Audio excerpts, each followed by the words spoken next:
रंजना कभी ब्रश नहीं करती थी।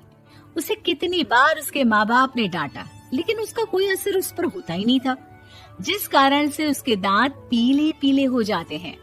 शादी के बाद अरे बहू, वैसे तो तुझ में कोई कमी नहीं है, पर तेरे दांत इतने पीले कैसे हैं बेटा? कैसे मतलब? कोई सर्जरी थोड़ी ना कराई है। वो तो क्या नाम, मैं ब्रश नहीं करती थी तो पीले हो गए। अब क्या करूं? आप कहे तो लाल करवा लूं या फिर काले? यार ये क्या है, क्यों माँ से लड़ रही हो? लड़ रही हूँ? अरे मैं लड़ रही हूँ या ये बोल रही है कि दांत पीले हैं, पीले। अरे तपस्या थोड़ी ना की है इन्हें पीले करने के लिए। बकायदा ब्रश नहीं किया है 20 साल तक, तब जाकर। छी, कैसी बात कर रही हो? ये उस वक्त तो पीले नहीं थे जब हम लोग तुम्हें देखने आए थे। अरे तब साफ करवा लिया होगा डेंटिस्ट के पास जाकर। अब देखो कैसे पीले पीले लग रहे हैं। रंजना सास की तरफ गुस्से से देखती है। फिर शुरू हो गई पीले पीले पीले। अरे पीले तो तब भी थे जब मेरे हाथ का रसगुल्ला उड़ा उड़ा कर खा रही थी और बोल रही थी, लड़की नहीं गुणों का खजाना दे रहे भाई साहब आप। खैर, अब वो लोग करते भी तो क्या करते, पीले दांत वाली बहू पल्ले पड़ी थी तो झेलना तो था ही। एक दिन कीर्तन में रंजना गाना गा रही थी। अरे कमला बहन, माँ का द्वार है, यहाँ तो सब शुद्ध होकर आते हैं, फिर अपनी बहू को ब्रश भी नहीं करवाती तुम। दूर से पीले पीले दांत भक्ति में बाधा उत्पन्न कर रहे हैं। अरे कोई 2 साल के बच्चे थोड़ी ना लेकर आई हूँ मैं बहू बनाकर। अच्छी खासी लड़की है, अरे कैसे करवाऊं ब्रश? ये तो उसे खुद करना चाहिए ना। अब माँ बाप तो इसके जैसे तैसे निपटा दिए, ये नहीं सोचा कि सास कैसे संभालेगी। सास बहू को लेकर घर आ जाती है, लेकिन सोच लेती है कि अब इसे लेकर कहीं नहीं जाएगी। अगले रोज बहू कहती है, अरे क्या हो गया, मंदिर नहीं जाना क्या? कीर्तन का वक्त हो रहा है। मेरी मधुर वाणी से कान्हा जी जागते हैं और सोते हैं।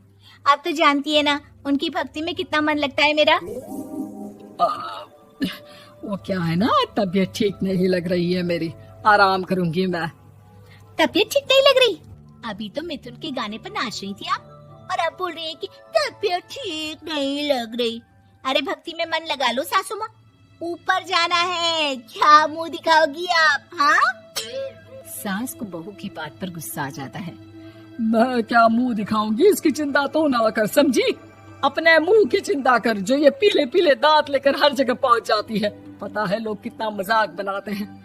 ना जी ना, मैं नहीं जाना कहीं तेरे साथ। तो ये बात है। कोई ना, मत जाओ, मैं अपने कमरे में ही बैठकर भक्ति कर लूंगी।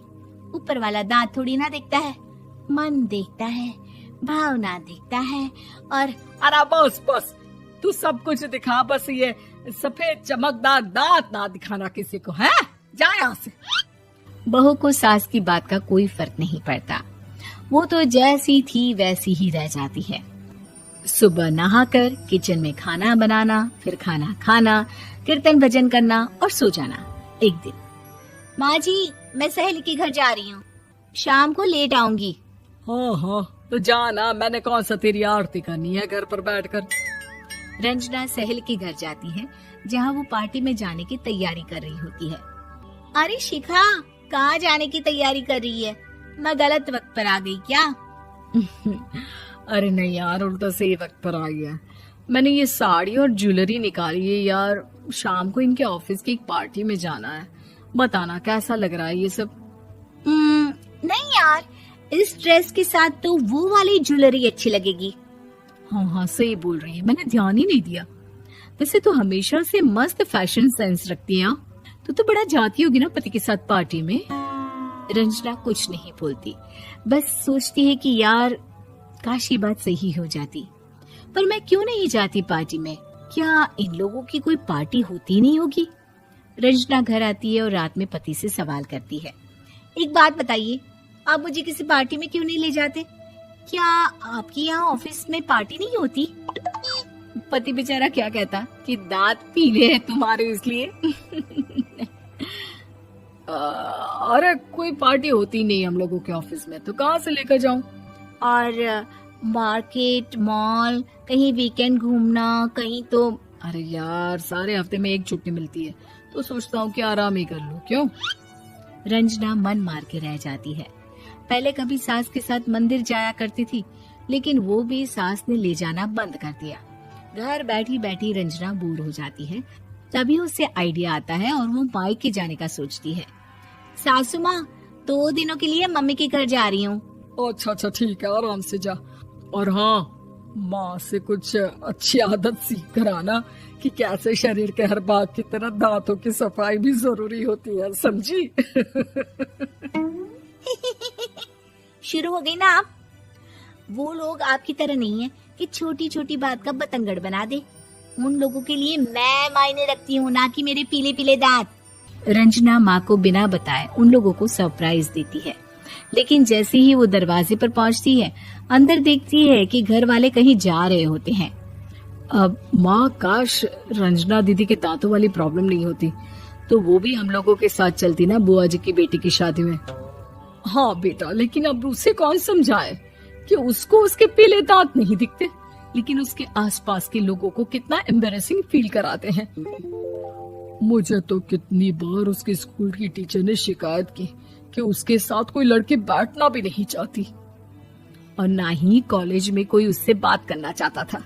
लेकिन पता नहीं क्यों उसे ये बात समझ में ही नहीं आती।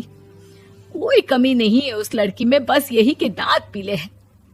वो तो भला हो जीजा जी और उनकी माँ का, जो दीदी को जैसी है वैसे ही रखा हुआ है। रंजना को अपने घर वालों की बात सुनकर बहुत दुख होता है।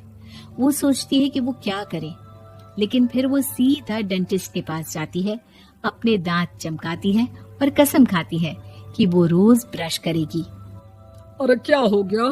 तुम तो 2 दिनों के लिए गई थी ना, पर कोई ना, अच्छा है, चलो आ गई तो। रंजना सास के सामने आकर खड़ी हो जाती है और पूरी स्माइल करती है, उसके चमकदार दांतों को दिखाती हुई।